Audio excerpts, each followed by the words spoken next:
وجعل اللہ لہ من کل ضیق مخرجا ویرزقہ من حیث لا یحتسب.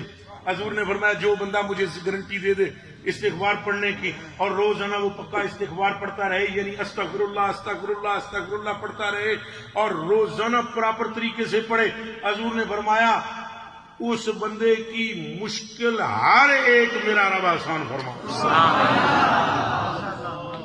وہ پھر ما تقدم من ذنبہ، وہ پچھلے سارے گناہاں دی چھٹی،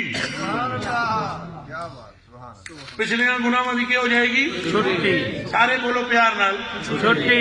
غفر له ما تقدم من ذنبه وجعل الله له من كل ضيق مخرجا. اور اللہ اس کی مشکل سے نکلنے کی راہ پیدا کر دے گا. وَيَرْزُقْهُ مِنْ حَيْثُ لَا يَحْتَسِبُ، اور روزی وہاں سے اسے ملے گی جہاں سے اس کا گمان بھی نہیں ہے. حضور نے یہ فرماؤں اساں پریشان، اساں ٹینشن میں، ہمیں بیماریاں. وہ مولوی صاحب جی میں گھر سنو پچھ رہ گئے، مولوی صاحب تقریر پہ کرن